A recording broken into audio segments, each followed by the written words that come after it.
Praise God. Praise God. Before I start, I just want to take a hymn, and I'm sure you all know it. Even if you don't know, just close your eyes and invite the Holy Spirit, okay? Holy Spirit, come. Precious Spirit, come. Come and take complete control of me. Holy Spirit, come. Precious Spirit, come. Come and take complete control of us. Let my heart burn with love for my Lord. Let thy mighty power flow and set me free. Let my heart burn with love for my Lord. Let thy mighty power flow and set us free. Holy Spirit, come. Precious Spirit, come. Come and take complete control of us. Holy Spirit, come. Precious Spirit, come. Come and take complete control of us.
Let's keep the hand on our hearts and experience His power, His love, His unconditional love that no one can give us, no one can understand us, but the true love is flowing in our hearts. Let's experience that.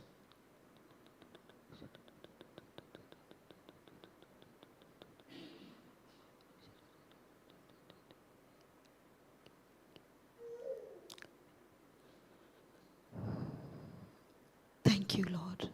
Thank you, Jesus. We love you, Jesus. We adore you, Lord God. We glorify your name. Thank you, my Jesus, for giving me this opportunity to stand here, not on my own accord, but with your unconditional love, with your unceasing love. Lord God, I am not worthy, but I am worthy in you, you in me, as you abide in me, and I abide in you, and you bear fruits through me. I believe at this moment, my Lord, as I'm standing, giving my testimony and not knowing what to do, but I believe that you're in control of me, every situation, because you dwell in me. Lord God, I praise you and I thank you for each one here, each one present here. Yes, Lord, they are not come on their own, but you have called them by their names And you have carved his names not only on your palm, but in your heart. And that's why they are here today, to experience this unconditional love that no one gave them, no one gave us. But you have brought them here to give that love, to strengthen their faith in you and in you alone. Lord God, let this word that goes from my mouth, let it produce fruits. It's not me, but it's you who dwell in me. I believe this, O Lord. We make this prayer to Christ our Lord. Amen. Praise God. How are you today?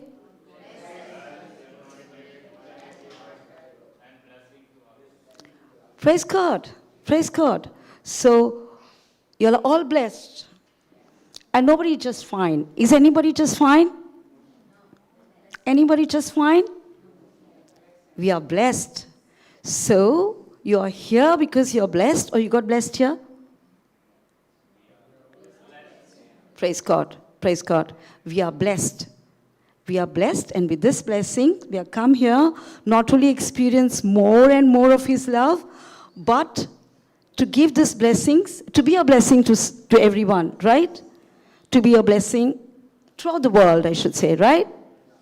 Do you all agree to this? Okay. My name is Juliet Lobo. If you have seen Brother Johnson's YouTube sessions, whenever he sees me, he takes my names because he thinks and he thought that I should have done more. And he's right. You know why? I met Jesus in 1995. And I met Papa Johnson in 2003. From 1995 to 2003, my journey was with the Lord. When Papa came in my life, I experienced Jesus in me. And then I believed that Jesus abides in me. So what about you? Do you think Jesus is with you or in you? How many of you feel that He's with you? I mean, there's nothing wrong in it. There's absolutely nothing wrong in it. So how many of you feel that He's with you? Okay. He's with you, right. So how many of you feel that He's in you? Praise God, praise God, praise God. Okay. Before 1995, in 1985, I won't quote the dates, but I lost my father. I'm the only child of my family.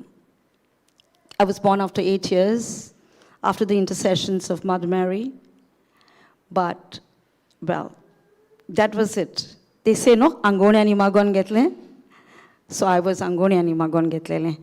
But I was loved by my father very much, and I loved my father more than my mother. I know it's not right to say, but yes, I loved my father more.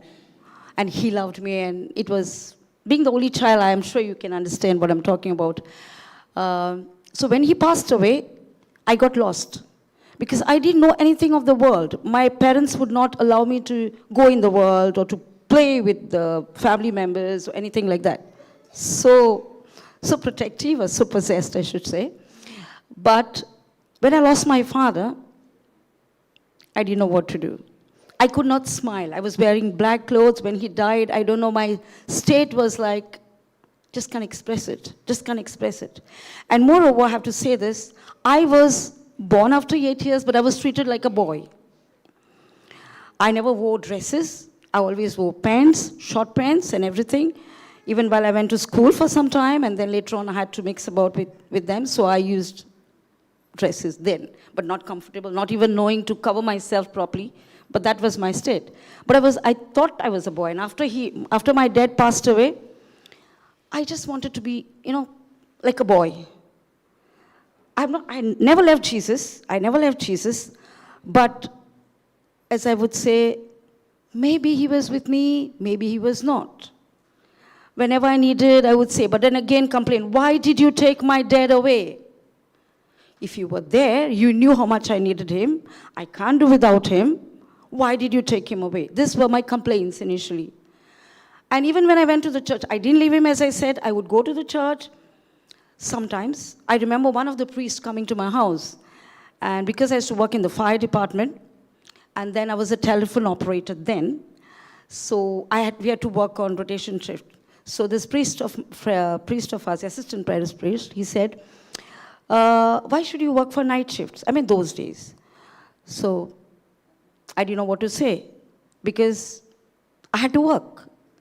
Although we had a lot of money. My daddy was working on the ship, but we had a lot of money, but then I spent it like mad. Anyway, that's another issue. But when this priest said this to me, I went into offense. I stopped going to the church in Diwar. I'm from Diwar, by the way. I stopped going for Mass in Diwar just to show them I don't go for Mass. But I would go for Mass every day in Don Bosco's. Nobody knew about it. Some people knew. And every priest coming to our parish would be like, let's go in search of her. She's not coming for Mass. And I would hide myself. I would just dodge them. I would hide myself. But I would go for Mass every day. And the only question that I had was, why did you take my dad away? I can't live without him. It continued. And then I went for the retreat. Before that, I came for the St. Francis Xavier's novenas. And I asking the same question, St. Francis Xavier. Xavier, my daddy's name was John Xavier Lobo, so he had your name. Couldn't you do something about it? Why had he to leave me and go? These were my questions. And I know my mother had taught me a prayer when I was a very small child, and it is like this in Konkani. Bhagiyonta goinchapai, amaja askarya, devantuka kelo viswashi, nit marok dakung sorginso. And then you had to say six times, you had to say that. That was what. So I used to go there and I used to say all this. Asking him questions, why didn't you cooperate? Why didn't you tell Jesus? And then say this prayer. Do you know the words of it now? Nit marok dakung sorginso. Nit marok dakung sorginso. He interceded. And there I was. I met many priests. And after that, I was not didn't want to talk to priests after that incident, the previous incident. But there, I met the pastoralites. I met the priest. They wanted to be my friends. I became a volunteer there. They wanted to talk to me. I would avoid it. I didn't want to talk. The only priest that I would talk was the rector. He passed away. We used to call him Pitaji, Father Rego. I used to go to him. And he's the only one. Then I used to go and sit near the Blessed Sacrament. Then come out. And suddenly, he chose me for the Eucharistic ministry. And I didn't want to get there. I said, Father, no, I don't want to go. I lost my father. He said, yes, I know you lost your father, but it's okay. And suddenly, just me. There was the Eucharist ministry before, but just me. And then just to listen, just to obey to him, I accepted it. And it was the 8 o'clock Mass. I went there, shivering. When I was distributing communion, I was shivering, literally shivering. And mind you, I have seen people from my village not coming to me to receive communion, but moving to the other direction. Why? Because she doesn't go to church. Now all of a sudden you see her. I've seen literally in my eyes. But today they are different, but at that time. And I said to Pitaji, the father, I said, I don't want to go to distribute communion because this is not I can do. Then I said to him, Father, they are not coming to me. He said, it's okay. It's okay, bye. You go, he said. And he made me go for every Mass. Then he asked me to help him for secretarial work, of course, which I did. And then when this priest came close to me, I didn't want to talk to them, other priests. But little by little, they were not, they were like little jovial. They would not be the strict ones. They would talk, they would fool around. And then I thought my type. And mind you, I was treated like a boy, and I feel very comfortable with boys till today. I'm not comfortable with girls, with ladies. I take time to talk to them, to get to know them. Oh, praise God, praise God. Yeah, some of them, of course, darling. So priest, boys, come on, let's be friends. It was okay. But before that, soon after, I'm coming from here to there because this is like 1995, so I hope you understand. Before that, I got into bikes. Splendor is the bike is still there. I mean, not still there, it was sleek then, now it is Splendor. Splendor, Bullet, I love them. So I became like a boy because They treated me like a boy, and after I lost my father, I had all the freedom to ride bikes and the bikes, okay? And I lost my father in my college days, of course, but I was just going on the bikes. People, I was told later on, I used to get scared of you because you would just go. And those days, nobody would ride bikes. I mean, the other bikes, okay, the scooter type, but these bikes, the motorbikes, I would love them. I still love them. So I would just go, and I could whistle, and complete boy. So now I can use it in this ministry. So Papa always says, come on, whistle, don't just be like that. So yes, I could whistle, and I can still whistle. And that was my life. So people misunderstood me. People just misunderstood me. In the fire department, all boys as friends, boyfriends. But not those friends, but people thought boyfriends. And I had some of my Rakhi brothers those time, tying Rakhi. So I would invite them to come to my place. I have only my mother and myself. So what the neighbors should think, what they should think, she's with boys. But I know those were my Rakhi brothers, like my brothers, my friends, and till today they are there. But okay, so what is she doing? Having a good time with boys. I like that. I'm a boy. Come on, let's tease them all the more. Go on the bikes, take lifts, give them lifts, things like that.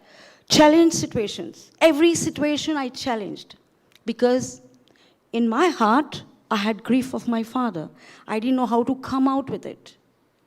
When I say this, I just like to pause and say this. This is what we actually do. We judge people. We judge according to what they look and how they behave. But that's not what it is. God loves each and every one of us. We are special to Him. We are special. Praise God. Because we are special and because we are loved so much, there is a toss. There is a toss. But the evil cannot take us. The evil cannot take us because God loves us so much. He is with us. He is in us. So while that happened, after that, St. Francis Xavier's, I met these priest friends. I could talk to them anything, and I would just, I would not think what I'm talking. I could be talking anything. If you make a joke, I will get into it. Because I wanted to be acceptable, not attention. I wanted to be acceptable. Nobody would accept me. Who will accept a girl who behaves like a boy? Nobody would. Nobody would. So much so, the parents would not allow their children to come to me. Okay? Don't go with that freak. That was the word. Okay? Don't go with her. They're pishe. And they were right. They were not wrong. They were not wrong. Mind you, I was arborit. I would just, anytime you tell me to come, I would go. I had a friend called Begum. She passed away now, praise God. I would just go. At 8 o'clock, 9 o'clock start, come home, go back, go and stay in her house. Sometimes I would say, no, I'm going back. And 1 o'clock, she would plead with me not to go. I would say, no, I'm going, I got the bike. 1 o'clock, come home. And then in the ferry boat, I'm from an island, Diwar. So in the ferry boat, if I meet somebody, look at her, she's drunk and come. But I didn't drink. She's drunk and come. But there again, they were right, because those days, nobody would ride bikes and come at 1 o'clock. I don't think they would even come after 8 o'clock. But that was me, a boy. Okay? So that's how it went on. So St. Francis Xavier prayed for me. Through this priest, they would talk to me and they would accept anything. All of a sudden, I would get up as they are sitting together in the pastoral idea. I would just laugh. And they would laugh with me. And I was thinking, I'm gone mad. Why are they gone mad? But they would laugh. They accepted me the way I am. And then as this journey went, I had a priest friend called Father Andrew. He tolerated me enough, beyond words. I used to, okay, by the way, as with my mother, I didn't have that bond, as I said. So she would say, see, don't do this, don't do that, don't go out. Blah, blah, blah. I would not listen. I would say, come on, let me go, let me enjoy, whatever it is. What are you enjoying, she would say, on the bikes. Okay, so anything happening between us, I would start the bike and go to Father Andrew in San Stephen Church. And then there was one lady who used to be there called Agnes. She's also passed away, praise God. She would say, Father Andrew would say, Agnes, where you go? He couldn't handle me. Because I'm laughing and I'm going. I had a problem with my mother, but there I come and I laugh. So he's saying, bye yogo. And then she would say, bye kiten sale. I would say, "Kai and then I would see milk on the table. Just take the milk and eat the milk, okay, the powder. Just keep on eating. And I was like, he would look at me, Agnes would say, come by, yo by, kite piye. Pieta. I would laugh because Father Andrew couldn't handle me alone. With the other priest, he would laugh, but now he was like nervous. What is happening? And prior to that, I used to take tablets, composed tablets. I used to say that was for my granny those days, and I used to get it from the pharmacy. 3 strips. Sleep on Monday, wake up on Wednesday. Even in the fire department when I was working, I was a telephone operator, and we had a big counter. And this Rocky brother that I was telling you about, he would put me underneath, put the fan down there. Nobody knew. My officer didn't know I'm doing her duty. She will do my duty. That's what they would say, and protect me. So the hand of the Lord was there, protecting me every minute. Even after I passed, my father passed away, he was there. He was there, and I didn't know. I was only asking him, where are you? Why did you do this? But I had a bigger father. I didn't know that. So I was protected like this. This Begum, my friend, sometimes used to take me to her place if I could walk. Otherwise, I would be like fully dosed with the tablets. That's what I did.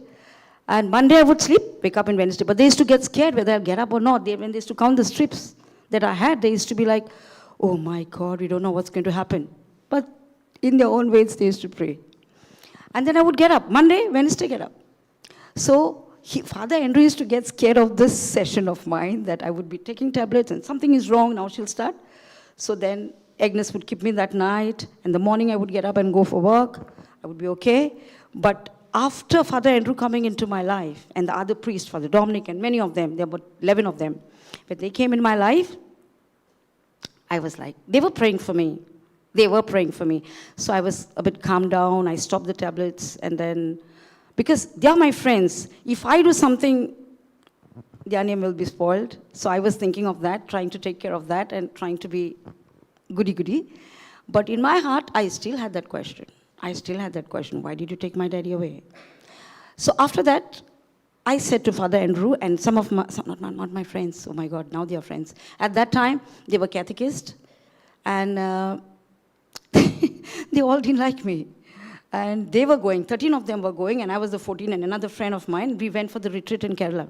The whole way in the train, I troubled them like mad, and I don't know what to say. But when I reached for the retreat, I saw the fence, and then I'm thinking, I won't be able to stay here for 8 days, no ways. So Father Andrew said, I didn't bring you here. You're the one who brought me here. I said, well, yeah, but I didn't know there would be a fence like this, and I would be feeling suffocated. I'm feeling suffocated. 3 times I used to go and have bath. 3 times. Yeah, because I was feeling hot. It was in the end of May.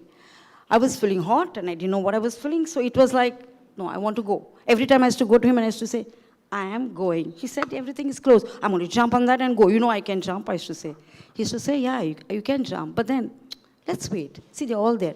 And the others hated me because of my tamasha, you know, what I used to do. And those days, it was like the girls would be sitting in front, and this side, for instance, and the boys would be opposite.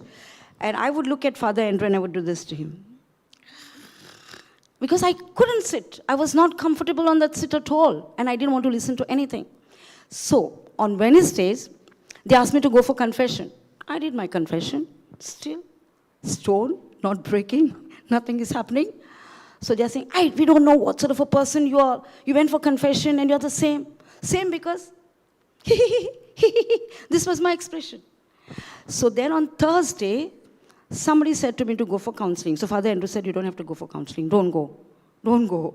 Because it's better that you don't go, and when you go and you come out like that. Maybe he thought like that. But I said, no, Remedia wants me to go. So let me go. Otherwise, I said, the whole night I won't be able to trouble. You know, even in the night, there were these bunk beds. I don't know if you've been to Kerala for the retreat. The bunk beds. I used to climb on that bed, wear the white bedsheet, and ooh, I would frighten them. That was me. Okay? And they would say, like, sleep. Tomorrow morning we have to get up and attend. You are nicely going to play about there. Oh, okay, I'll sleep. But I couldn't sleep. So I went for counseling on Thursdays. When I went, I didn't know what to say. I didn't know. I said, I don't know what is counseling. She said, no problem. The name of the lady, I still remember. This was in 1995, but I remember her, Mary Joes. She said, no problem. She held my hand. And then I said, you know what? If I talk to a boy, gone case. If I talk to a man, gone case. If I talk to a lady, the lady will ignore me, but still gone case. If I talk to children, gone case. So I'm like a gone case. So people think, boys, I can understand that, I'm having relationships. But what about the ladies? Gone case. I was that gone case, actually, according to them. Maybe according to me as well at that time, I don't know. But yeah. So she said, don't worry.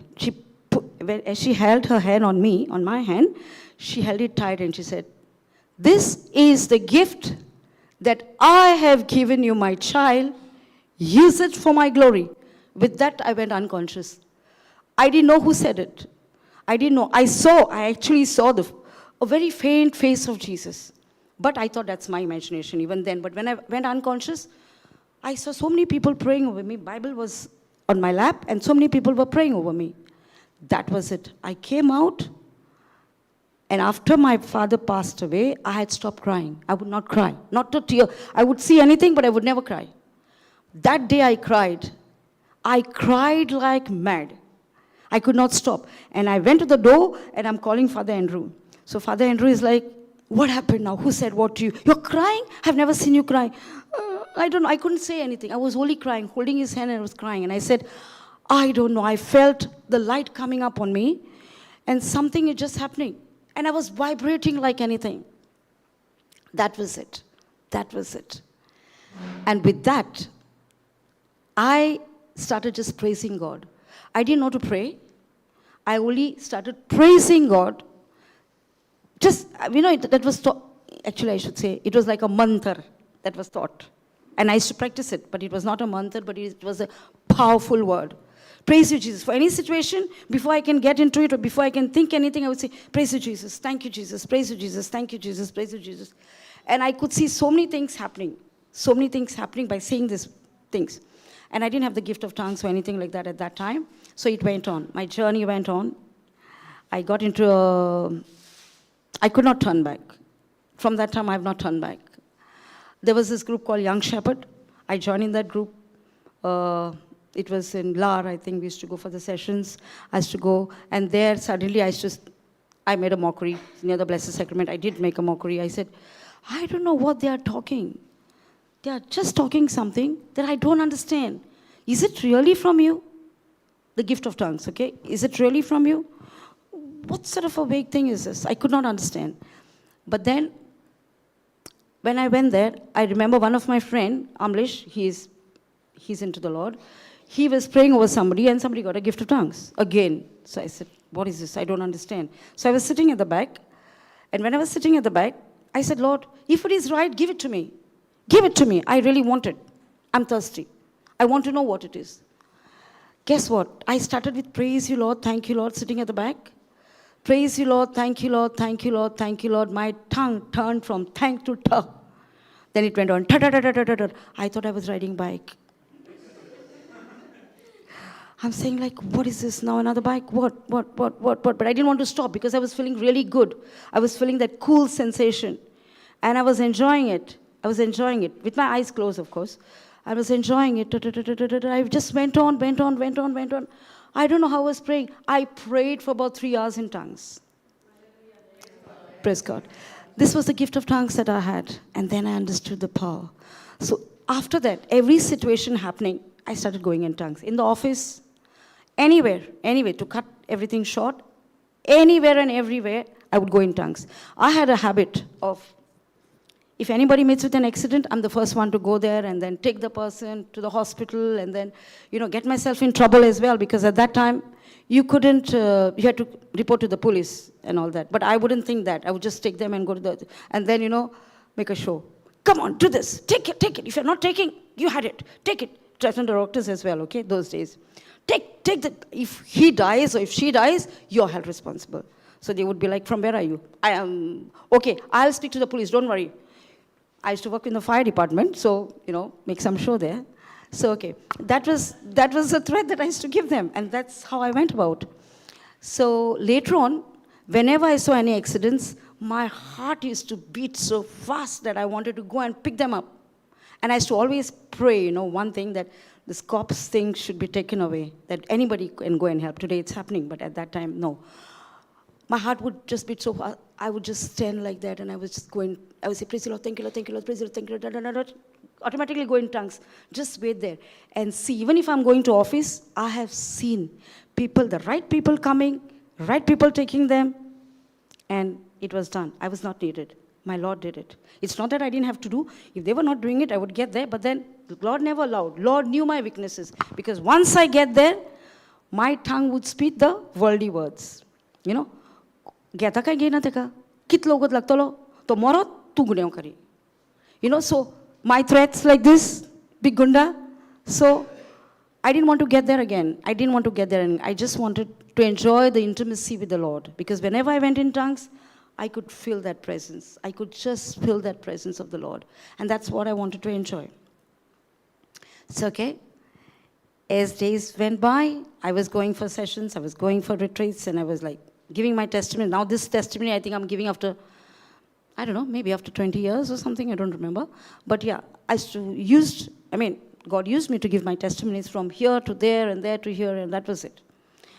And well, I missed out that I used to go for karate as well. As you know, I was like a tomboy, but I used to go for karate. Never hit anybody as such, but would just tell them, take care. I'm a brown belt. You'll have it before meeting the Lord. But after that, yes, I became, what belt, I don't know in the Lord. So this is how my life went on. And then one time, after these years, as my journey is going, I met Papa Johnson. And Papa Johnson, I think it was in Sampir. I think the first time was in Sampir I met him. And at that time we had Father Dorado in our parish. Okay, after that I started going to church everything. I became a catechist, and God did what he had to do. Okay, God did what he had to do. It was his part then. But this Father Assis Dorado, who was there in our parish then, he is also in heaven now. So people did come and tell him about me, saying that, she used to go on the bikes and this and that. He said, so, you all also ride bikes. So, little by little, I got close to him, and then he sort of understood me. And that's where my openness. So, he opened the Blessed Sacrament. He gave me to pray anytime. I could go and sit in the church and all that, my journey. Okay, previously I became a catechist and a lot of things that God did. But yeah, after that, I was taking this Father Assis to the doctor one day, and I said, Father, one day I had attended Papa Johnson's retreat. That was in Sampir. And then I said, the second day I had to take him to the doctors. So I said, Father, can we go there? Yes, you want to go for everything. I said, no, Father, you just go for the... Brother? No, I'm not coming.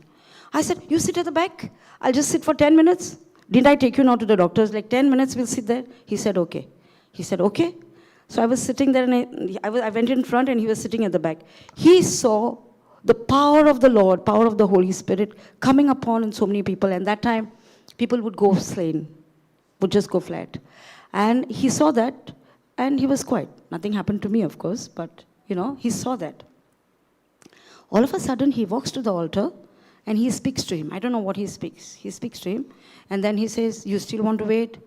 If you can permit me, Father, I said. So he said, okay, carry on. And he waited.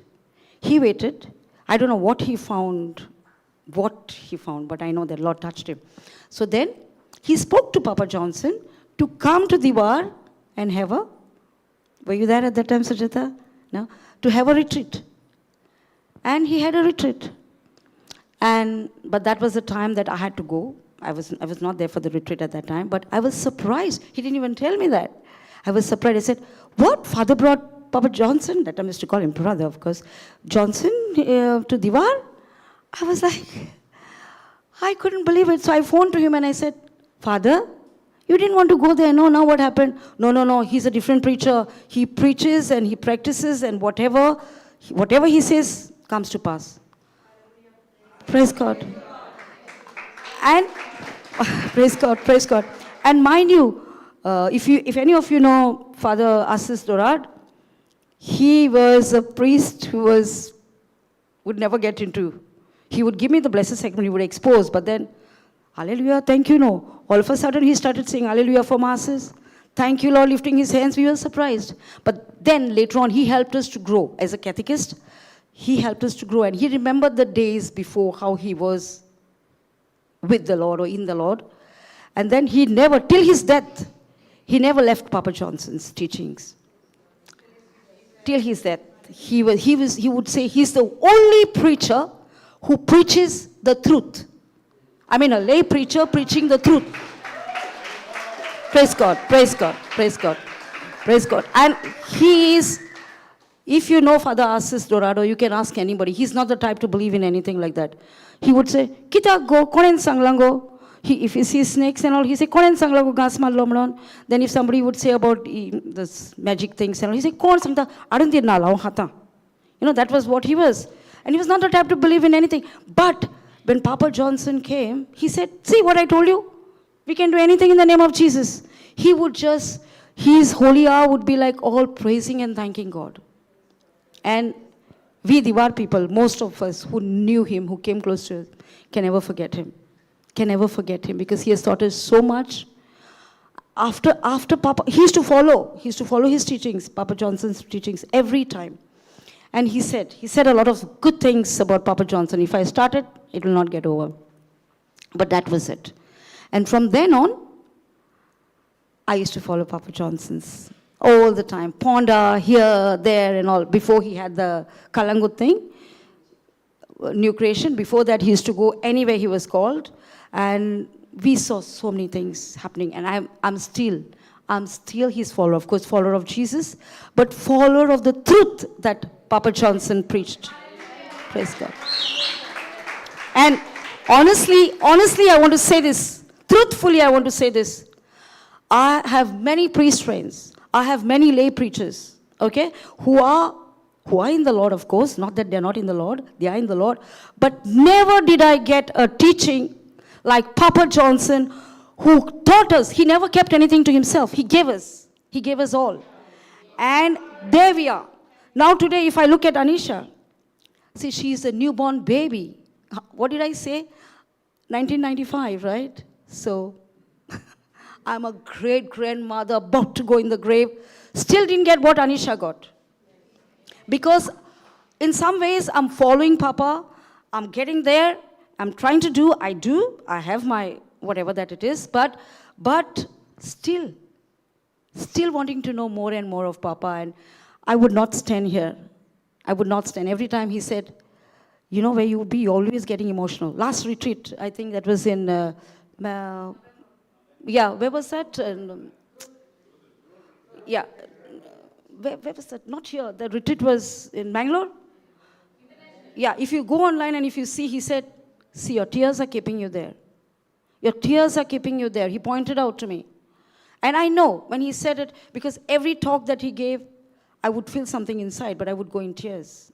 But he said, you would be where then? Publicly he said it. I never felt offended because I know Papa knows me and he knew me. He knew every bit of me. So that was it. But today, I can give glory to the Lord because I learned the word, I know the word, and the word sets me and the people around me, whenever I talk about the word, is because of Papa Johnson. Because he has engraved it in us. He has not kept anything with himself. Every little bit he has given it to all of us. And that's how we have grown. Some maybe have taken different routes, but definitely it is from Papa Johnson because he was a living testimony. He is a living testimony. He would stand. He had some problems with his legs, right? But he would stand. He would stand even for 22 hours. I won't say 24 because sometimes near the pulpit he would sleep. Right, Sujata? So, but yes, he would preach and he preaches even now. He will preach even to the dead now. He'll preach to the dogs, animals, everything for him. The creatures and everything is of God. And that's what he is. That's what he is. I'm, of course, he wanted me to do a lot of things, start my ministry and all that. But today I praise God that I didn't start then. It started in London, it's going on, but let's not talk about it. But because of Papa, the way he gave us the word, his word was not like the sermon that he preached. His word is not like a sermon that he preached. His word always manifested. Am I right? Yes. Always manifested. Yes. And that is what? That is the seeds that they have, and their words, our words also manifest. Sujata, yours, Anisha, yeah. There are many. Now it could be that, okay, I got it, it's manifested and all that. I've got different groups, I've started something different, which is okay, because we are all serving the same Lord. But the sacrifices and compromises and everything that is done by Papa Johnson. I must say this. Lord, if I'm wrong, correct me. But I have not seen any preacher like Papa Johnson, because he's not only, the preachers would be performing miracles, right, in the name of Jesus, but he would teach you. He would say, come up and take this word and you do it. And that is Papa Johnson. That is Papa Johnson. And that is what he has taught us. And then we experience the same thing. Come, let's do, with little doubt. But then he would say, don't doubt, do it. And it would happen. And it is happening till today, we know it. And the word of God is a truth. It is a truth. And it didn't happen 2,000 years back. It's happening today. Jesus is alive today. He is alive. Praise God. Praise God. All glory to God. He's alive. He is alive. Isn't he alive? All of you experiencing him? He's not the type like, I had that faith. Go and ask him, why did you do it? No. He is alive. He does everything. Now guess what? Before coming here, yesterday I was trying to prepare myself for this. I didn't know whether it was a testimony or what, but then I said I'll give only a testimony. I could not. Till 1:30 I was talking to my husband. He was telling me things about what's happening there, and then I'm getting distracted, trying to get up. Got up at 3 o'clock. Even when I came here, I said I can't. But then, the word of God has power. And Papa taught us this. Papa Johnson has taught us this, the power of the word. My dear friends, if you understand the power of God and the power of the word, it is there in the word of God. Every little truth, the biggest truth, is in the word of the Lord. And we have seen, my journey with Papa is from 2003? No, 1995 I'll tell you. I have just written it down. 2003? No, I'm after that, 2005 I think. Yes, 2005. From 2005, my journey is with him. And I know he practices what he preaches. This is what Papa Johnson is. He practices what he preaches. His simplicity of clothes. He stands. Can somebody say to me, will any preacher stand for 24 hours and preach when he's got problems with his legs? Is there any preacher who will tell me that he can stand and preach for 24 hours? But my Papa did. Our Papa did. He preached, not even having water. The water used to be brought there, and he would say, give me 10 minutes, let me just lie down. And not lie down, but just close his eyes, and he would go to sleep. Some of you must be knowing about it, right? That was Papa. That is Papa Johnson. And God has filled him with so much of power, he doesn't keep it to himself. The preachers would keep it to himself.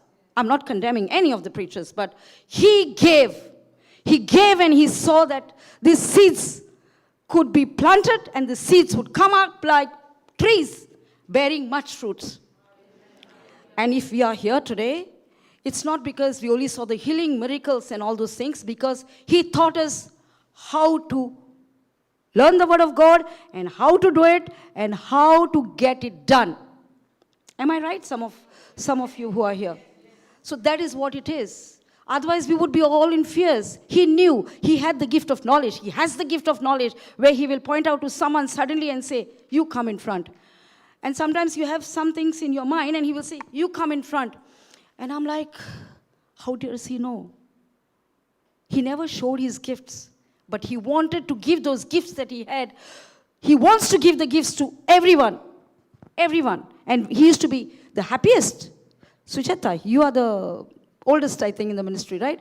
He would be the happiest if someone came up and preached. Wasn't he? You should see him how he dances. And it'll be there on the recordings and all that. But that is how. I don't think anybody has given us. People have preached. They are preaching. Miracles are being performed. But he teaches. He brings you in front and he says, you have it, give it. Have you ever come across a preacher like this? Have you ever? I have not. I have not. And he never waited to correct. He would say, Baba, this is it. This is it. At that time, he would feel something, but then that was coming from the Lord. We knew that it was coming from the Lord, not from him. And that is what it is. We've got... So, okay, I met Papa Johnson. I was not going close. I was not going to talk to him, but I used to go with people from here and there and take them there because I found that there is the truth. Initially, I used to spend time near the Blessed Sacrament, sometimes the whole day. The Brigittine convent is there in Diwar. I would be going throughout the day. They would allow me to go and be there. On my knees sometimes. Praying for the world. That was what I wanted to do. Just pray for the world. But when I met Papa Johnson, till today, praying for the world has not stopped. But when I met Papa Johnson, I understood how a person can get freedom from the Word of God. And what Papa Johnson... Initially, those days, Papa Johnson would keep the hands and do it. But now he didn't want any credit for himself. He doesn't want any credit for himself, so he started using people. Am I right, Sujata? He would ask somebody to come and then do it. That became completely different. And that is what it is. He taught us so many things, to rely and to trust in the Lord. And that is what it is. Okay, now just to bring to a little bit of ending. You might be bored, right? So just to say this, she just walked out, so I remembered. I had forgotten about her. My daughter, okay, Papa Johnson just loved her, just loves her till today. He loves her. And that's how she was allowed to come for the international retreat. And I was like, he said, no, bring her. And that's how she had an entry for the international retreat.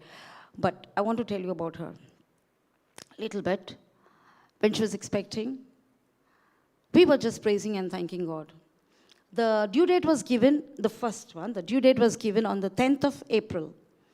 And suddenly the doctor said that she has to be admitted because the baby is coming down or something like that. And that was a Lent season. And we sort of didn't want to, but then we prayed over it and all that. I said, he's given a 10th date and now how to come. But don't do what I've done, okay? You can do if you have faith. But I'm just giving you my testimony. So that was it. So 2 weeks were there. We went it was on Tuesdays and Fridays we had, in the church we have Good Fridays and all that. It was a long distance that she walked and all that. And we didn't go for the date that she was called. We didn't go. So we went on the 9th. One of my friends was in Ponda. He said, why don't you just bring her now? So I said, okay. So 9th was the Easter. After the Easter, I took her to his place. And then she was telling that friend of mine, Uncle, I'm coming with you to church, okay? And then he said, okay, Baba, I'll take you. So, and she used to go for Mass every day. She used to go to church every day, okay? Then what happened was, on 9th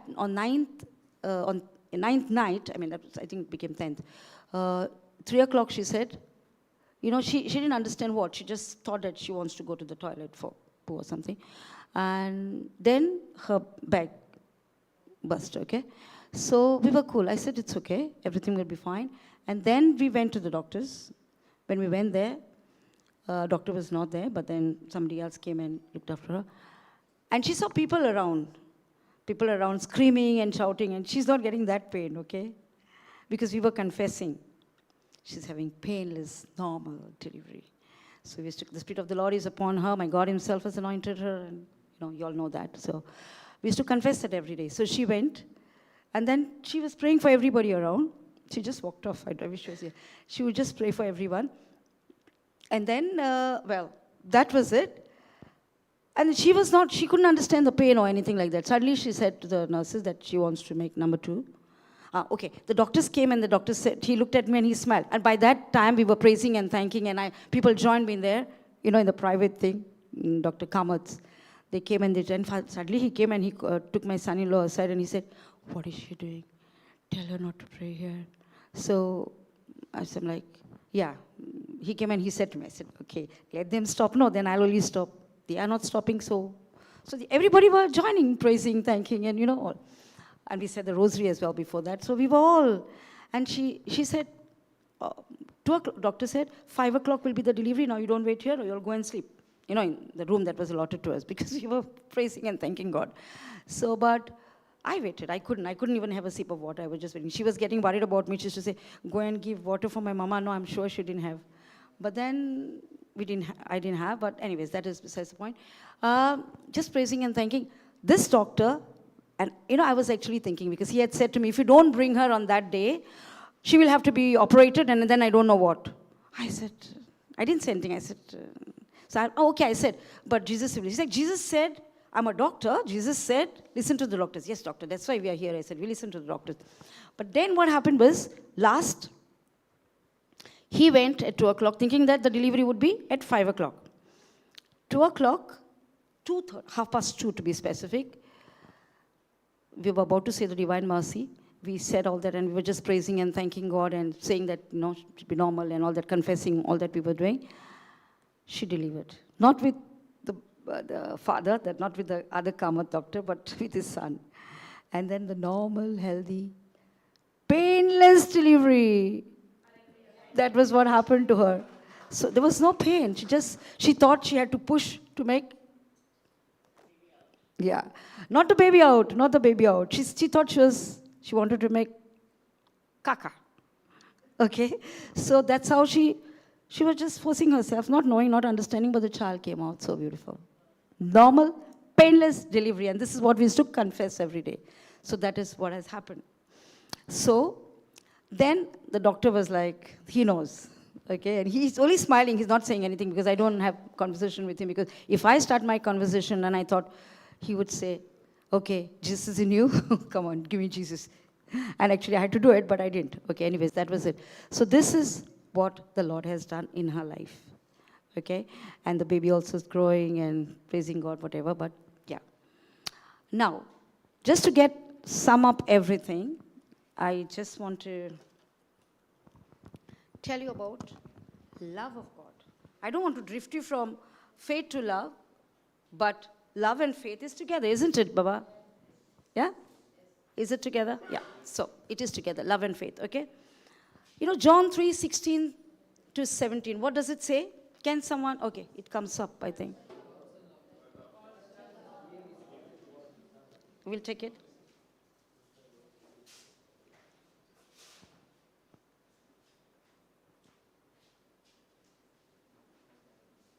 Okay.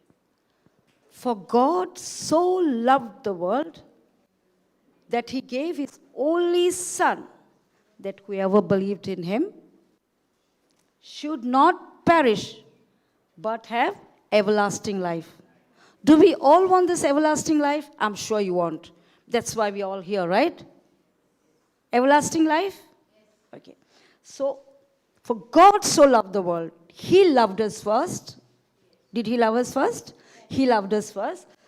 That he gave his only begotten Son. Which mother, which father wants to give the only Son?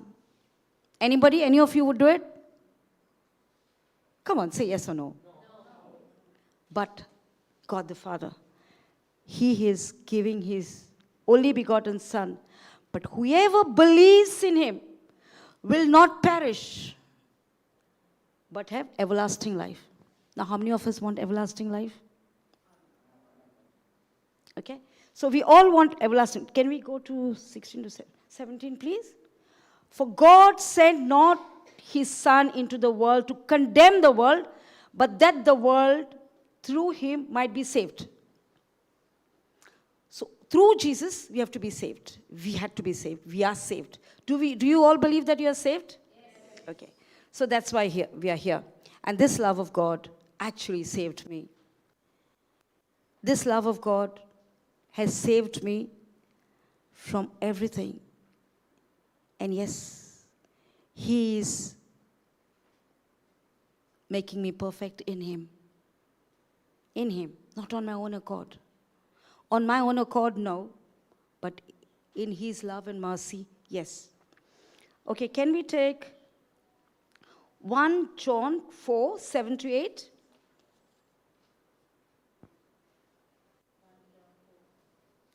1 John 4, 7 to 8.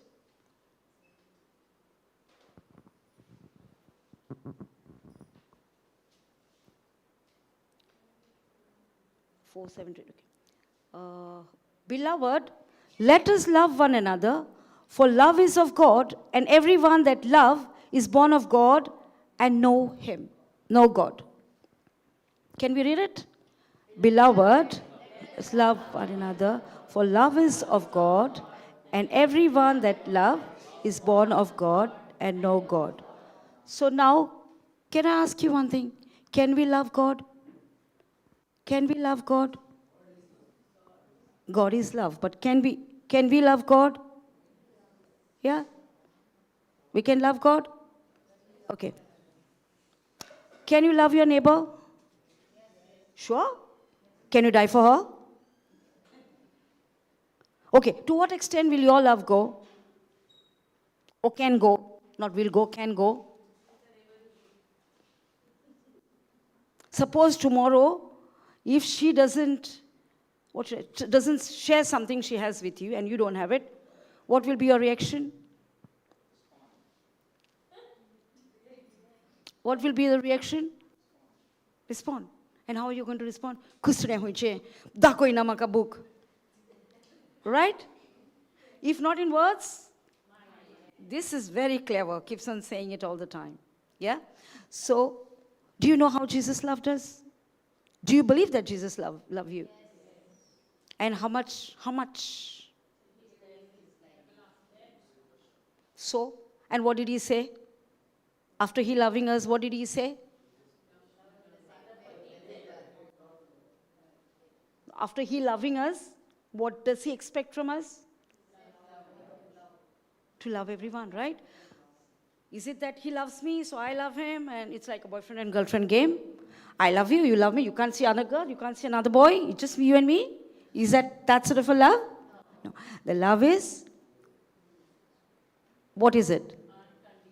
Unconditional love. So are you willing to love her unconditionally? Only if you know. So do you know or you don't know? You know. So now you can love her? Tomorrow if she lifts a chair and hits you, will you love her? Yeah, but then will you do that if she takes a chair and out of the blue hits your head? And you're bleeding. All of you will love her? All of you will love her when she has hurt her so much? Then imagine my Jesus. Imagine my Jesus who went up on the cross. Who went up on the cross to die. And die why? To give us life in abundance. To give us that everlasting life, right? So if we say we love God, we should be able to serve Him. We should be able to love our neighbor. And love the neighbor how? How did Jesus love us? How did Jesus love us? Unconditionally. So, can we love our neighbor or can we have an enemy? Can we have an enemy? Do we? Do we get hurt very easily? When we get hurt, what should we do? Praise God, yes. There is power in praises, which is absolutely right. But otherwise, what should we do when we get hurt? What can we do? There are different reasons, of course. What can we do, Sujata? In your own way, what do you do? You and I can be hurt any time and every time, but what would you do? What do you do? See, at that minute, because we are in the flesh, absolutely, Sujata, when we are in the flesh, We do get hurt. But after that, advancing the love of God, we come back to Him, right? I'm not saying that we are all perfect. We are imperfect, but He says we have to be perfect as the Heavenly Father is perfect. So, he that loved not know. Give me a different version, man. This is really. Give me a different one, a simple one.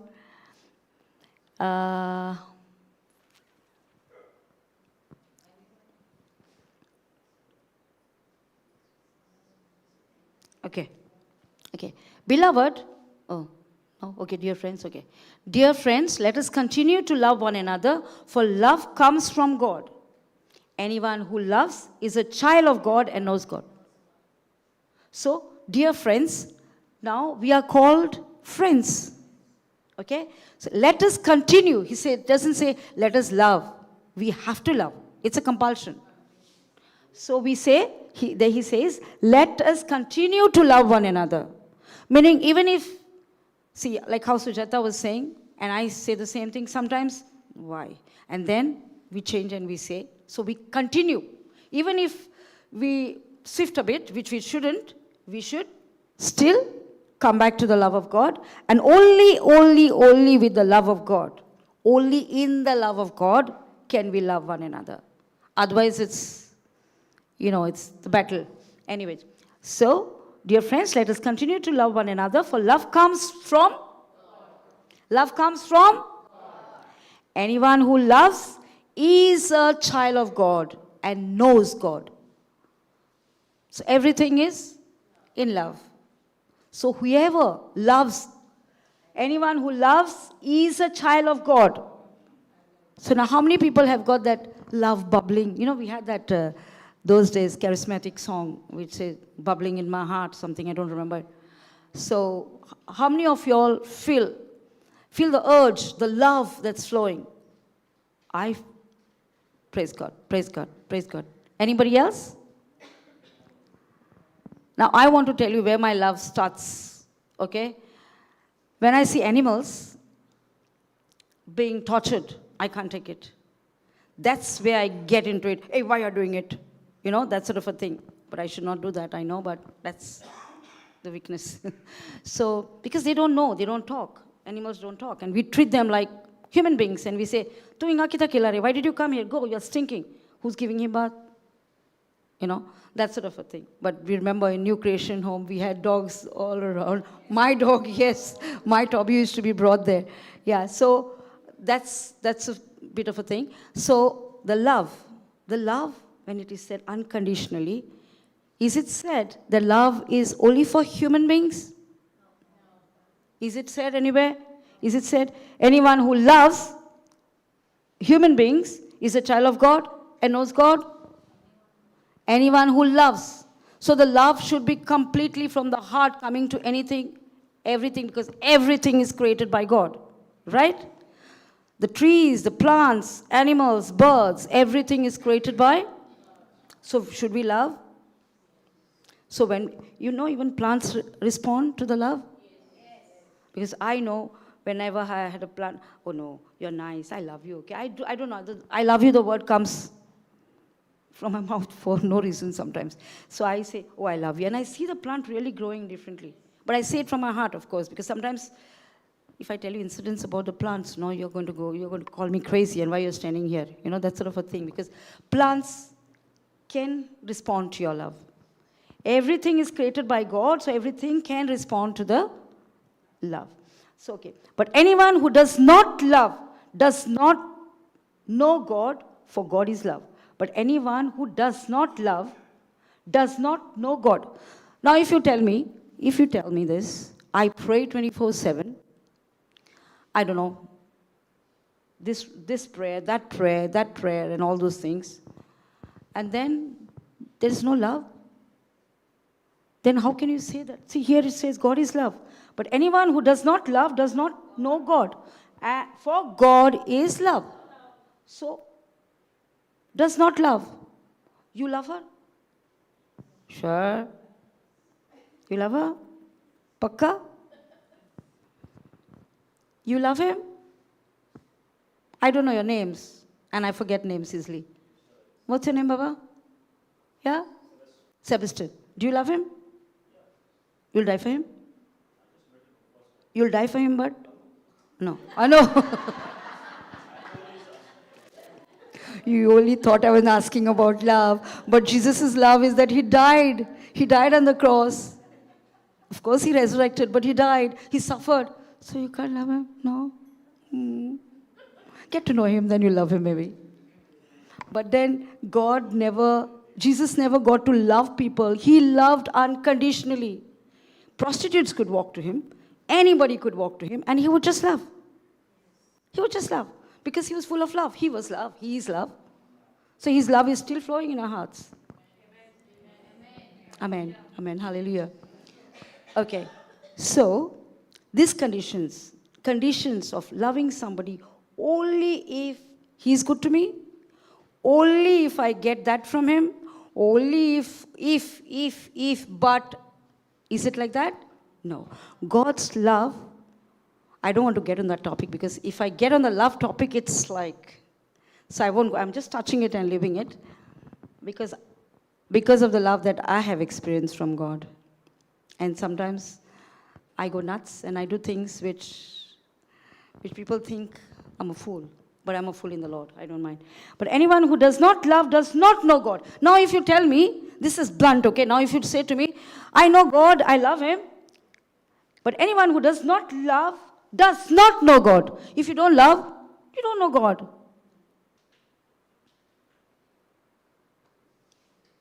It's weird, right?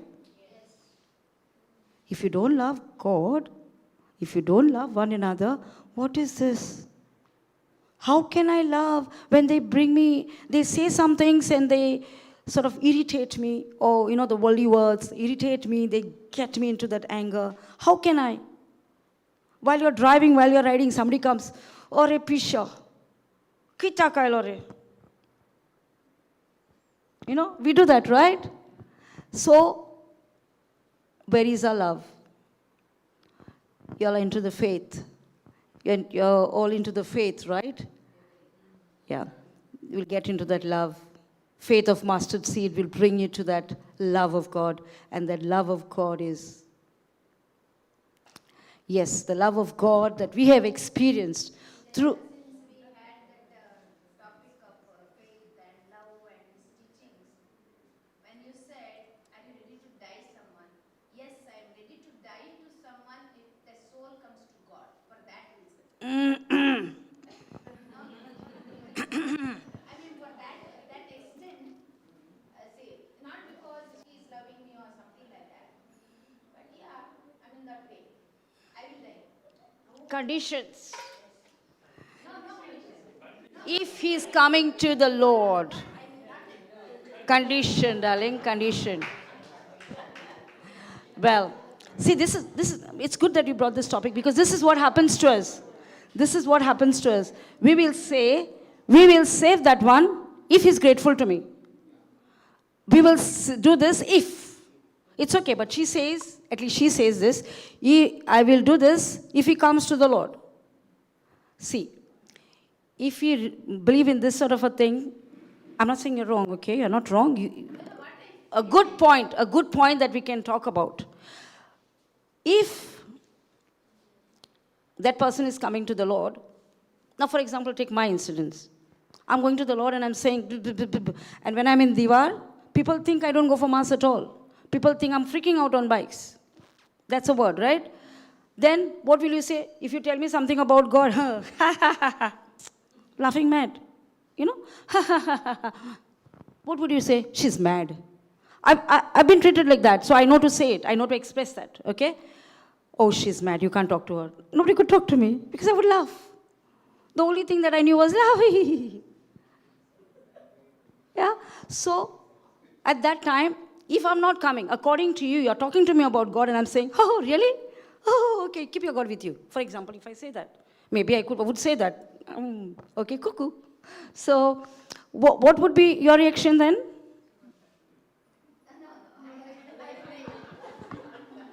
So, the thing is, sometimes we don't know what people are going through inside. We don't know.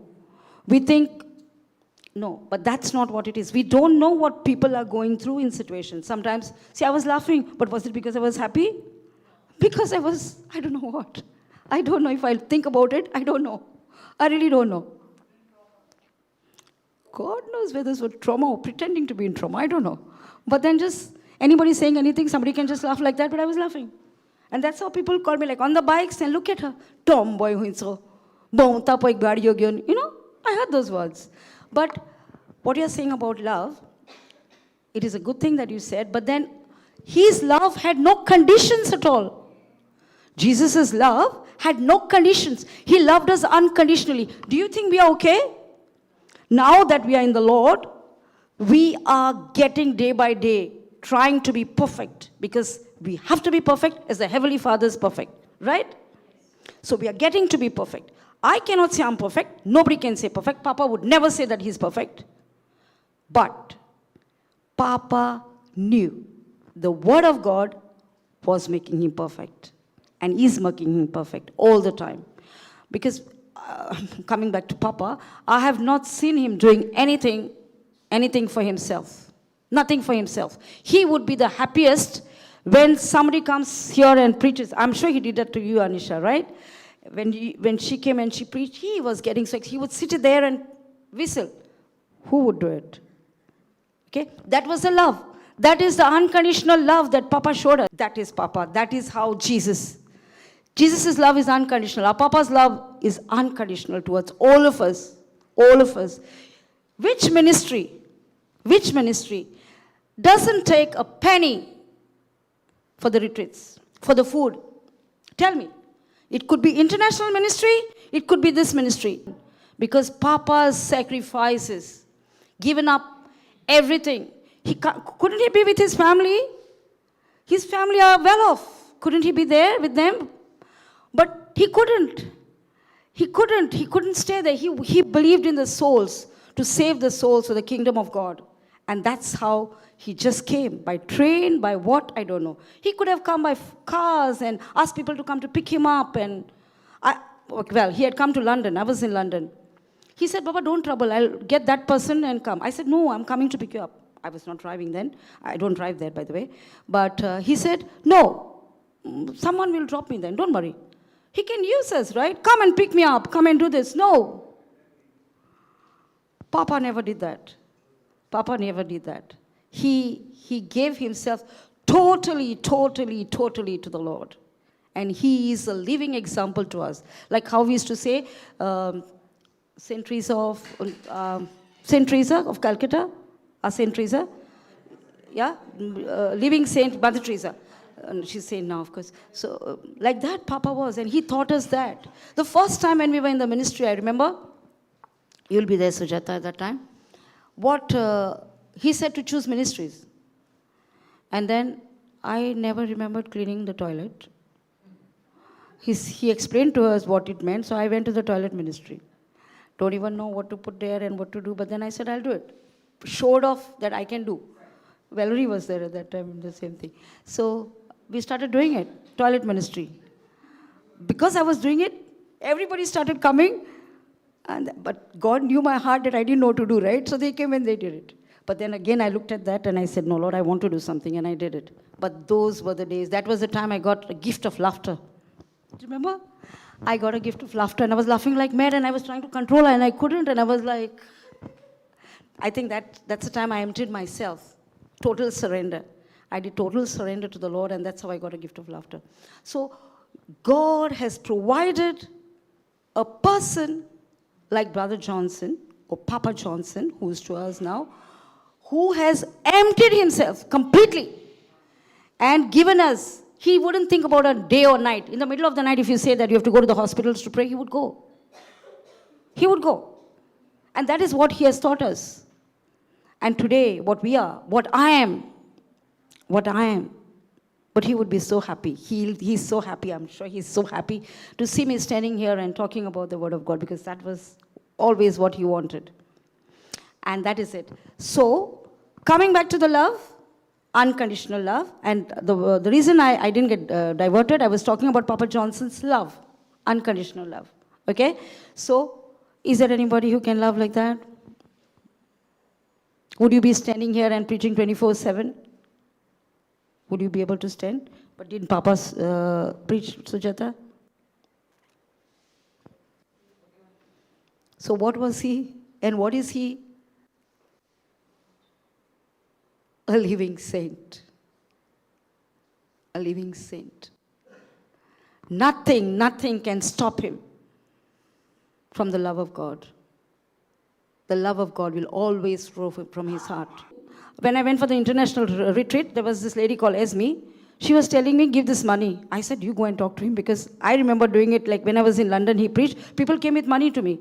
And I'm like, Papa, he said, why did you take money? I said, Papa, they gave, what to do? He said, give it back. I'm like, Papa, I can't do it. And I was there with that money, and I'm like, trying to put it in his pocket, and the money was falling out. In London, it happened.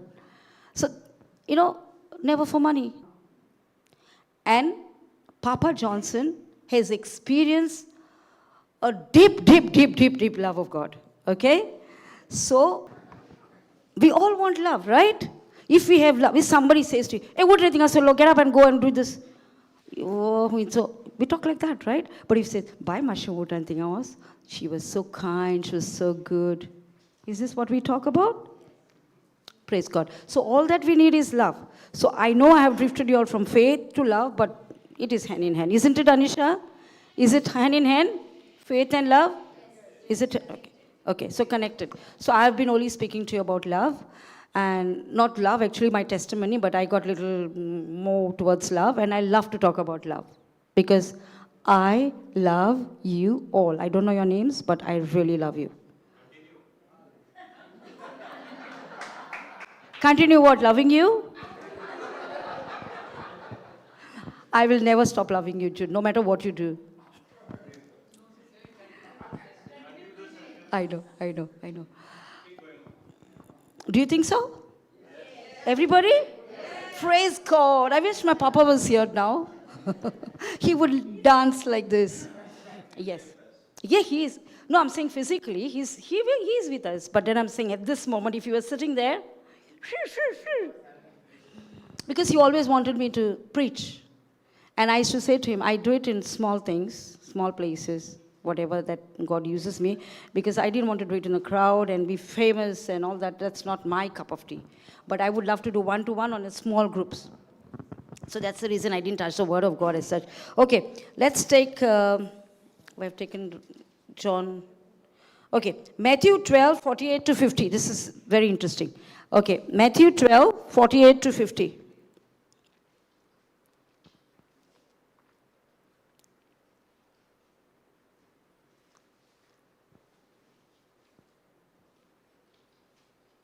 I want you to remember this, okay? If at all you ever remember me, remember my testimony, then just remember this.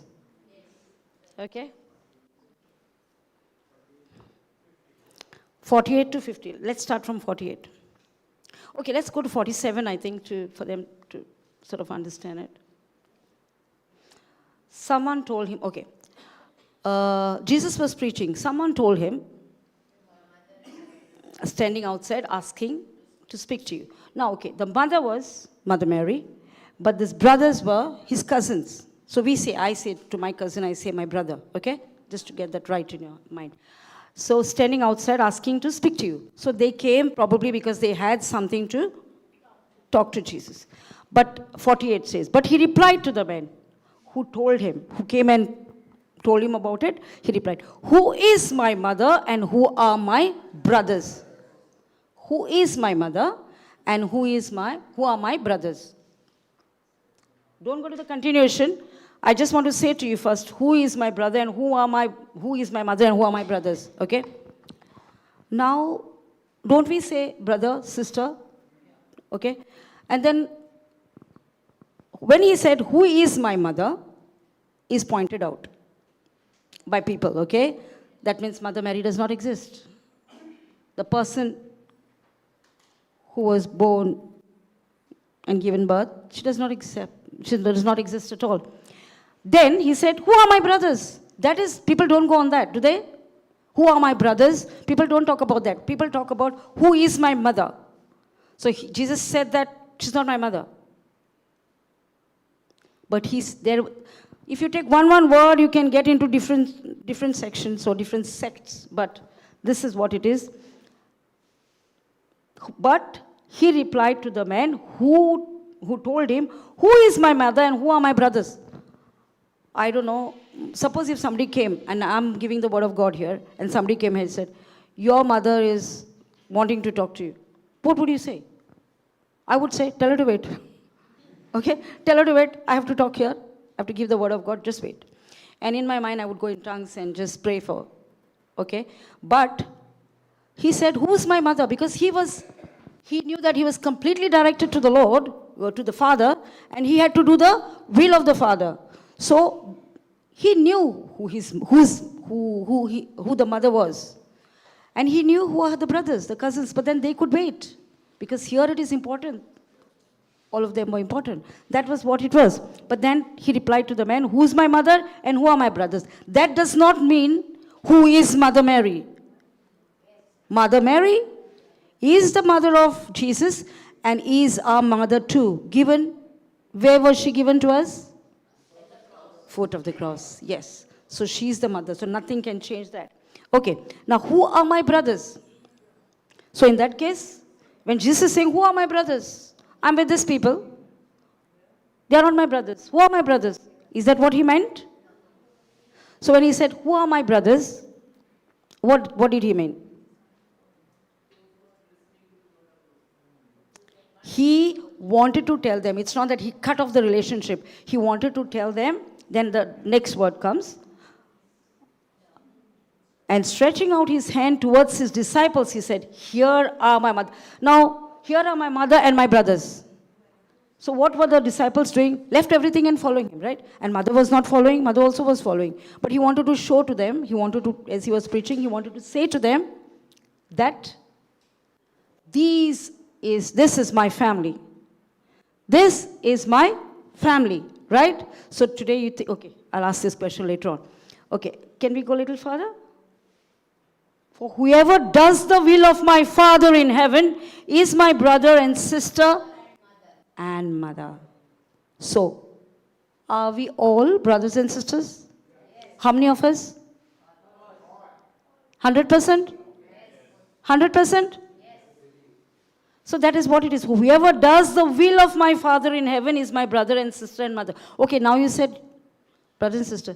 So how many of you all are willing to do the will of the Father? How many of us?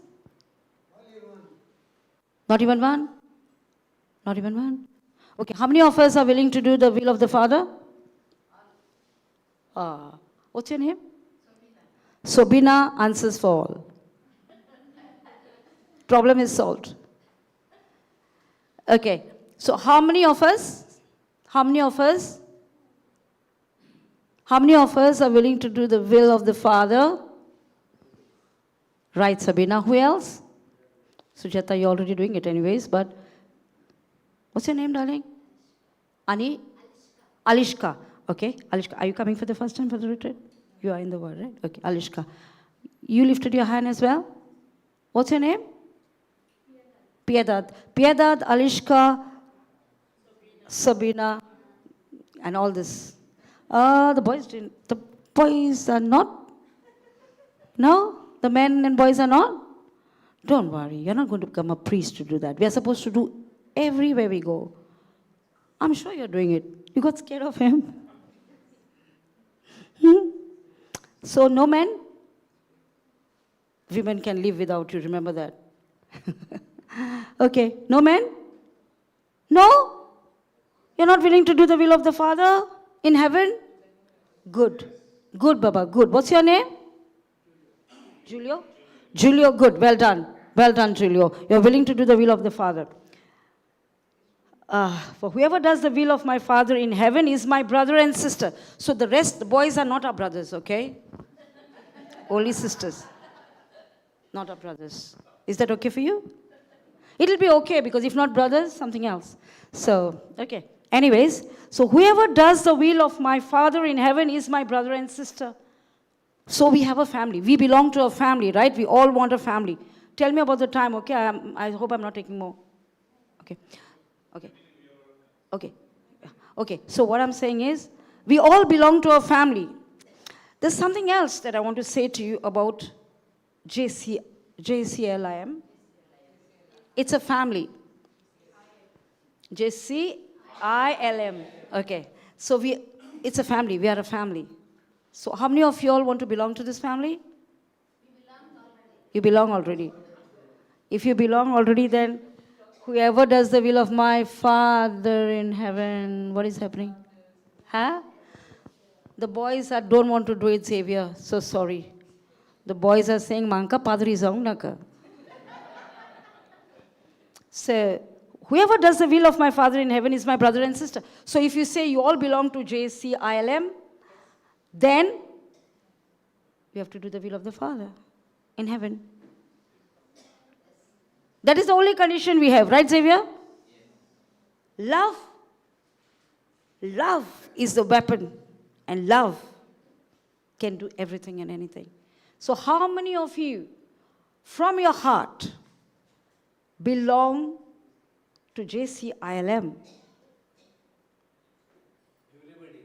Praise God, praise God, praise God, praise God. Now and forever?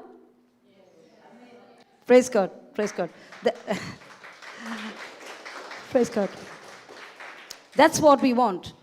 JCILM, we want to belong now and forever. Not say today, we got this, I've been saved, and now I move on. You can start your own ministries, no problem. But then coming back to JCILM, because this is our root. I remember once saying to Papa, I said, Papa, I will not belong to the team, but I will always be with you. I will always take your word and follow you. But today I say, I belong to the team too. I belong to the team too. And this was the reason I didn't want to preach. I didn't want to stand, and I didn't want to do it in this. I've not preached, I've just given the testimony, but I didn't want to stand like this. And I've never, so many years I've been following Papa, but never held a mic and spoke like this for hours, or whatever time that I've taken. It was just a testimony or something that Papa would catch on me and bring me if I whistle or something like that. But today I say, from my heart, that I belong to JCILM ministry. Praise God, praise God, praise God, praise God. So there we are. Whoever does the will of my Father in heaven is my brother and sister. Okay, now let's just say this.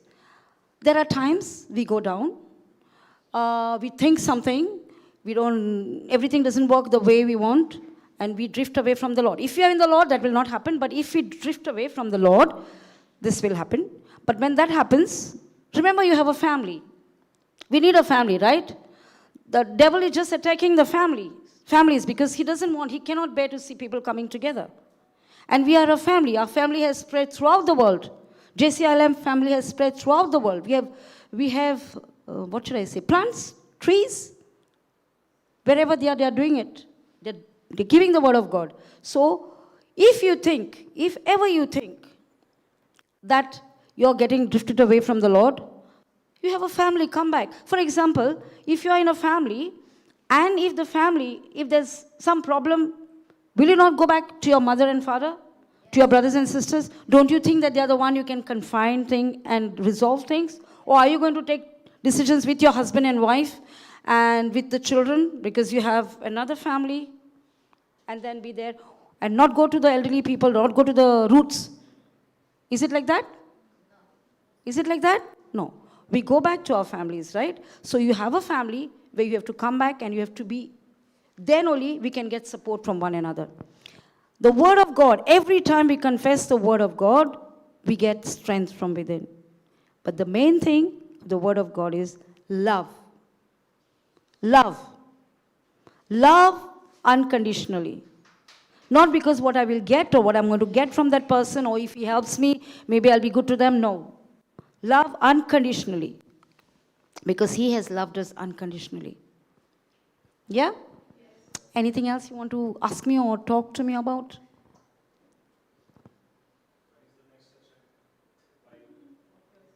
Huh? What did he say? Next session? Public demand?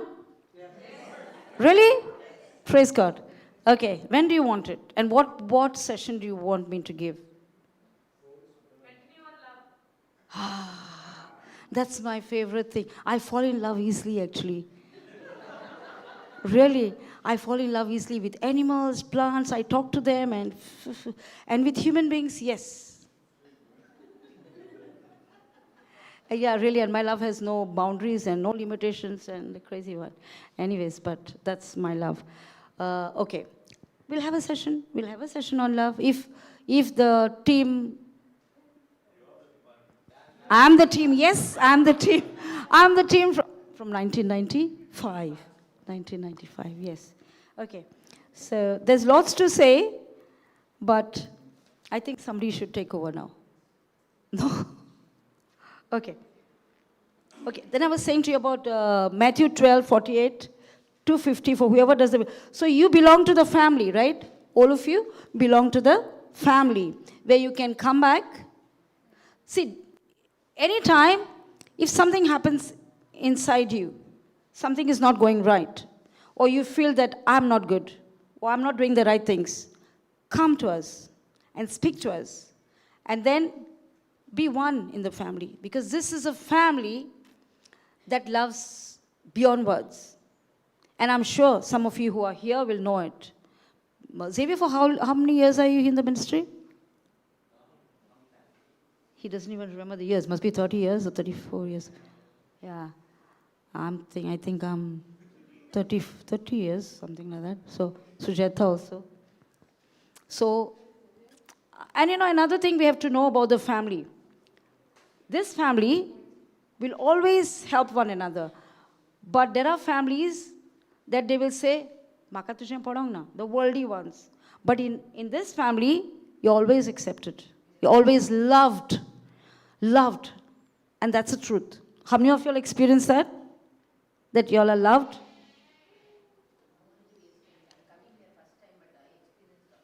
Yes. Praise God. Praise God. Praise God. Praise God. Praise God. Praise God. Actually, I was sitting at the back of you, day before yesterday, I think. And something that you were asking, I just felt this person has experienced the love. I don't know why I felt it, but I felt it in my heart, and there you are. So God always shows the ways. JCILM, I was following the teaching. Then I had the desire to come. I don't know from where. Then in the YouTube only, I questioned someone, how can I go inside of your team? Like, and they gave that one Aniska number. Then from there I wanted to attend the retreat. Then I got the thing. So somehow I managed to come, even though there was some not to go. Like I came from Bangalore. Okay.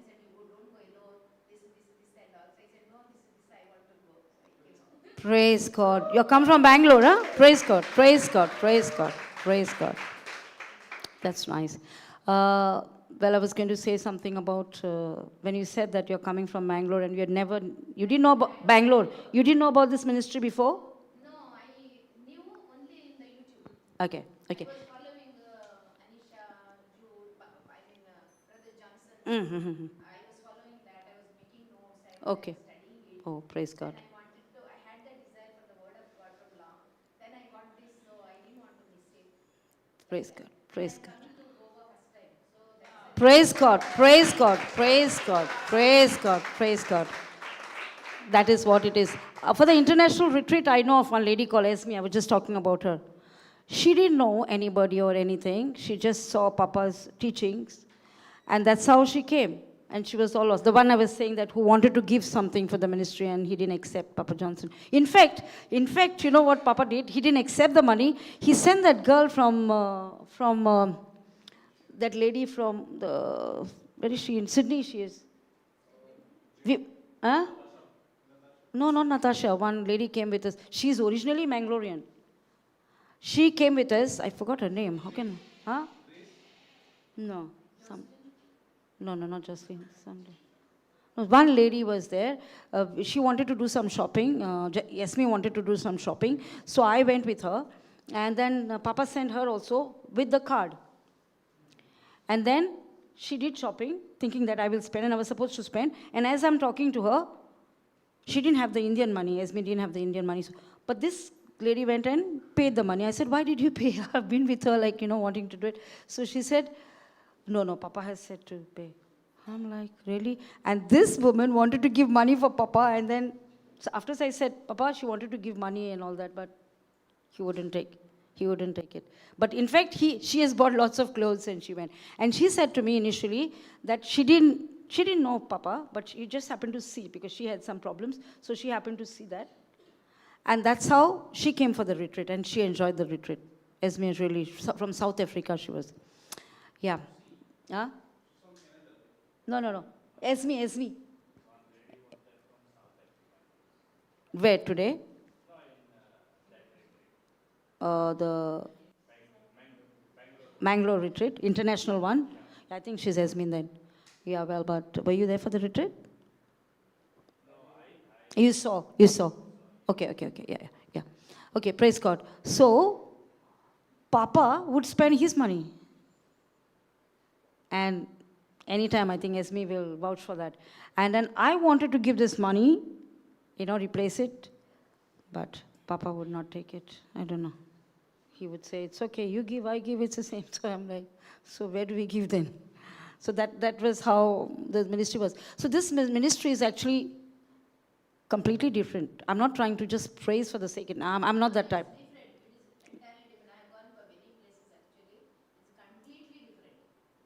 Would you say it on the mic?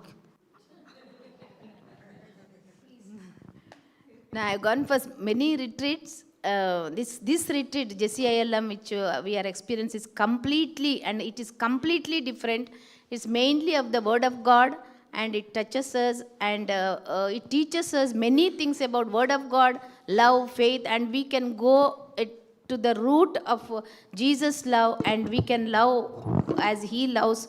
And it's really, JCLM teaches us so much to love and to increase the faith. And we are really grateful to that retreat. And I came from Bangalore, and I'm really grateful to that, this to come and to enjoy the retreat here, and the talk from everyone, Brother Jude, Anisha, Sister Anisha, and especially of the testimonies, and really it is touching to the heart, and there is no words enough to tell thanks, and thank you so much for this.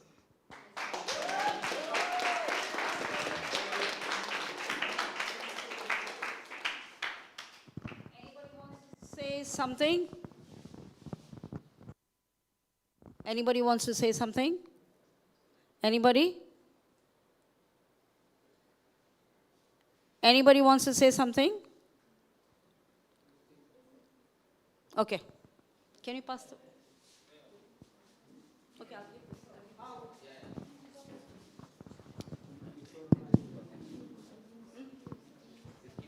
Okay, thank you.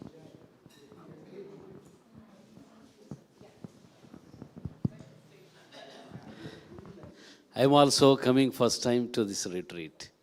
Of Praise course, I God. came to know through YouTube's. I used to search for my preaching, the word-based, topic-based content I used to search. So I found the teachings of Papa Johnson and Anusha, Jocelyn, Jude, Brother Jude, everybody. So I've been inspired, and the right word I caught actually. Because I want to teach the right thing, right interpretation of the word, I want to do it. Not the teachings of everybody. So I've been attracted, and God has touched me. I wanted to come since past 3-4 months. I was waiting for this retreat. So I got, and Sister Sharon was guiding, Brother Jude was guiding. So I came here. The right word is being taught here through Holy Spirit, exactly. So it is His plan and His mission that He wanted to do through us. Thank God for all these things. Let the blessings of God be at JCLM to spread the word like this, to make the disciples of God, so that they can preach and bring many souls to the Lord. The kingdom of God will be blessed. That is all the ultimate goal. It is not only helping the individual to grow. Like yesterday we got the lesson. Holy Spirit edifies the individual at the church. So edification of individual, at the same time, the fire goes to many people, and many people will be edified. They bring into the kingdom of God. Right word will be taught and known.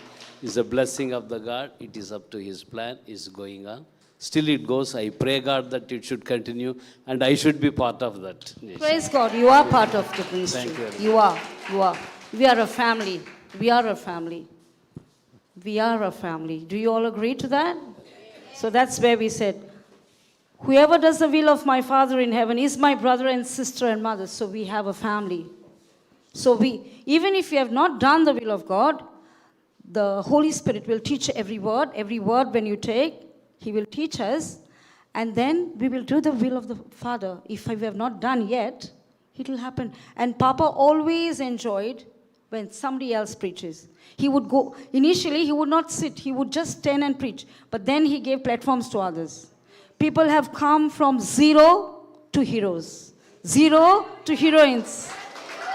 Praise God, praise God, praise God, praise God.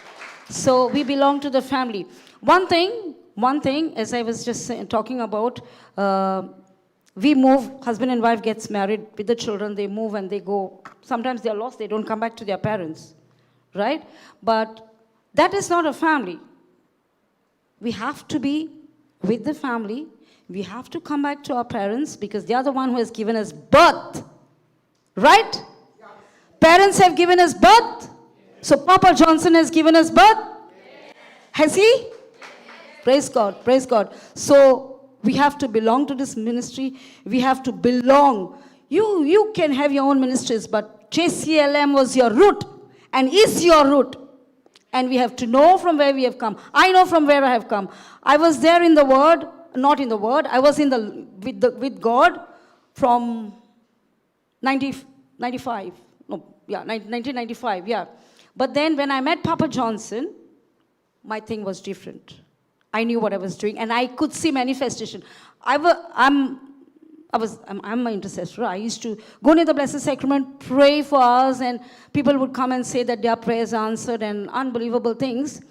But I would do it my way, like hanging myself, even lifting my hands all the time, like about 2 hours, and say, Lord, give him, Lord. He needs it, Lord. He needs it. Not saying the will of God or not confessing the word, but saying, please, Lord, give, Lord. Give that suffering on me, Lord. This is how I used to pray. Okay, I want to suffer, and I would suffer like mad. But I had forgotten. I didn't know that Jesus has died for me once and for all. He has taken all my sufferings on him and given me a new life, and I should praise God for that. I should say, give that person suffering on me, give that to me. This is how I should pray. But when I met Papa Johnson, my thinking changed. Even now when I go to the church, I might not say all the prayers that are like, what should I say, conditional prayers. I'll say, I believe in praising God all the time because Mass itself is something about praising. It's the Eucharistic thing itself is praising God. But sometimes the drift is different, but that is all right. But not all right, but that is not what I have to talk about. But what I'm saying at this moment is, Papa Johnson taught us. He brought us out from this nutshell. He has really brought us out from zeros. That's the truth. There are some of us who were really zeros, could not even read. Today they have their own ministries. Good, very good. I praise God. We all praise God for having their own ministries because Papa always wanted us to have ours. But come back to the family. Our family is JCILM. It is our ministry. It is what was started by God. Because Papa Johnson made sacrifices of his family, not going to the families in Christmas time, but being with the people, being with us. Those who were thirsty, we were just coming. We wanted it every time, and then people could be saying that we are going for retreats after retreats, because every retreat is not preached the same.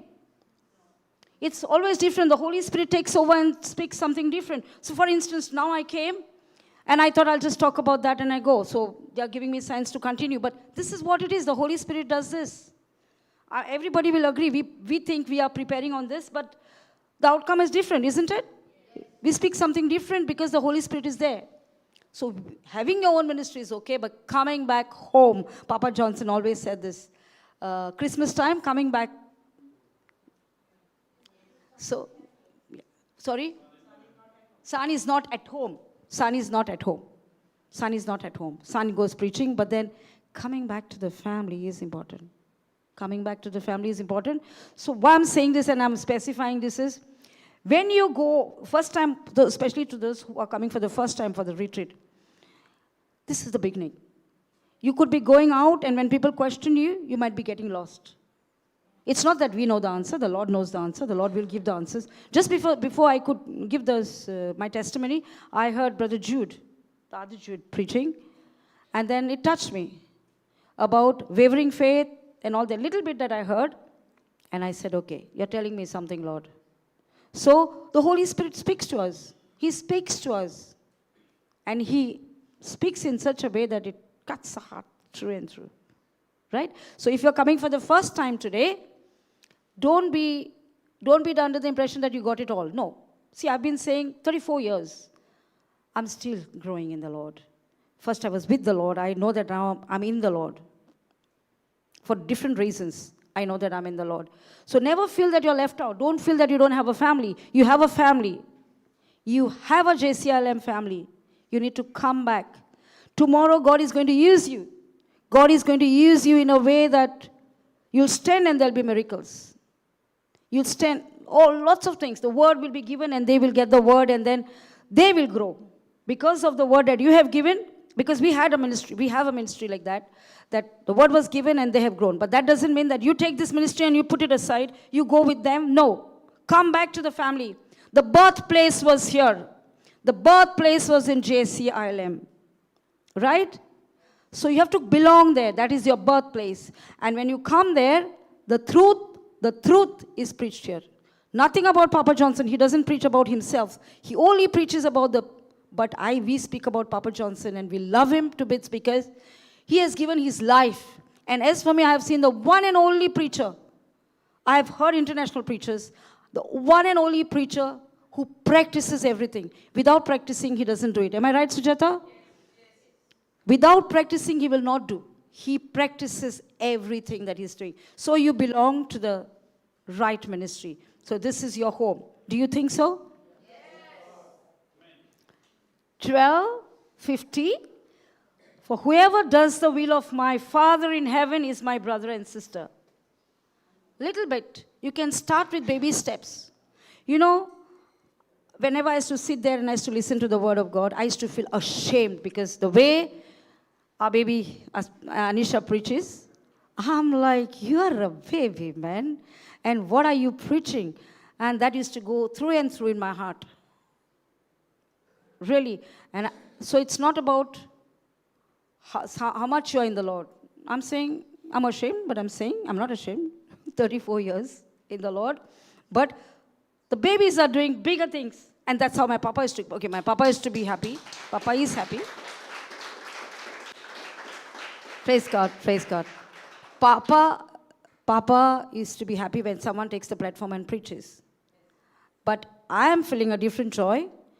I never came here in JCILM. The message that I sent to Papa, let me just say it publicly, I sent to Papa was, Papa, the ministry has started. Because for the international retreat, he said, you would be where you're getting emotional.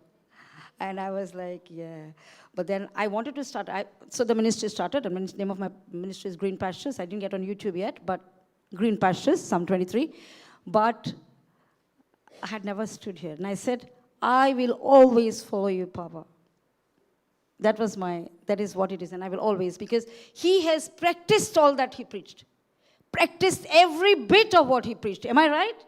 To the seniors, Xavier? Yes, Sharon? Yes, he has practiced every bit of it. Every bit of it. For him, the only food is word of God. He'll go on giving the word of God. And there'll be manifestation. Manifestation. Always manifestation. Always. So that is what Papa Johnson has taught us. And this is what it is. And this is a family. So we all need to belong to this family. The retreat when is it ending? On Sunday? Tomorrow. Tomorrow's the last day. Oh, so when do you want me to preach then? I cannot. Anyways, next time when you come. So what I was saying, okay. So this retreat will not end tomorrow. It will begin. It will begin. It will start. It will start and it will be according to the fruit. So all that you need to do is the word of God. Abide in him and he will abide in you and you will bear much fruits. Much fruits. Fruits are not enough. Fruits, if you have mango, not enough. If you have pears, not enough. Much fruit, different variety. Every time on the table, there should be different type of fruits. Right? So, abide in Him. Abiding in Him is important. And belonging to the roots. Okay? Belonging to the roots where food is given to us. The food, everlasting, and the most tasty food. Of course, the other food also is given to us. I mean, nobody gives free food, do they? Do they take? Papa Johnson ever took a penny? So, free food is provided spiritually and physically. So, spiritual food, try to take as much as you can, and then begin your journey. Especially, sorry, I forget names easily. Sabina. Sabina. Begin your journey. If you start today, and if you say, I'm a baby, no. Babies have grown bigger. Look at those babies. Huh? I'm an old woman, 34 years, and not doing anything. No, I'm already doing now, but it's not that I was not doing. I was doing small things because I didn't want fame. I didn't want to come here like this. I would never wanted this. Small things. So even my green pastures thing, I'm a little back not to get it on YouTube, but then I know I have to do it. But this is what it is. This is what it is. So these babies have become so big, and an old woman is like this. So, yeah. So praise God for that. And belong to the family, right, Xavier? Belong to the family. They're all there. I'm sure you must be having their numbers and contacts and everything, right? Yeah? Praise God. Praise God. Let's just stand for a minute.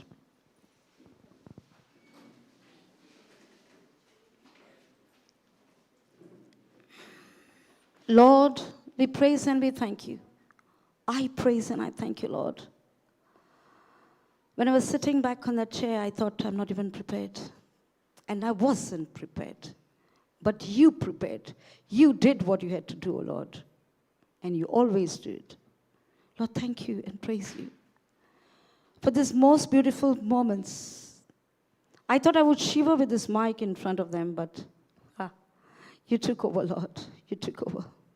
Your spirit never leaves us. You're always with us. And I know now and always and forever that you are in us, in me. Lord God, at this moment, I believe that you have blessed this family and the whole family of JCILM, especially our Papa. He's always blessed, and he's a blessing to others, and he'll always be. Lord God, so also I praise and thank you for the people who have left the roots and coming back. I can see that everything, the whole family of JCILM is coming back to you and to the family and being faithful to the one who has sacrificed so much. Lord, I praise and I thank you for Papa Johnson in my life. He's been giving me directions. Middle of the night as well, if I called up to him and said, there's trouble with your baby, wherever he was, he would call up and pray with us. Lord God, help us to be the same like him, open every time to reach to the needs of people. Lord, we praise and thank you for everyone present here. And we praise and thank you for giving me this opportunity to stand here, Lord. We are all blessed. We are all blessed because you love us all. You love each one of us. And your love has no conditions, no boundaries, because you are our Jesus, our Savior, our Redeemer, our Lord. Amen. Amen. Thank you.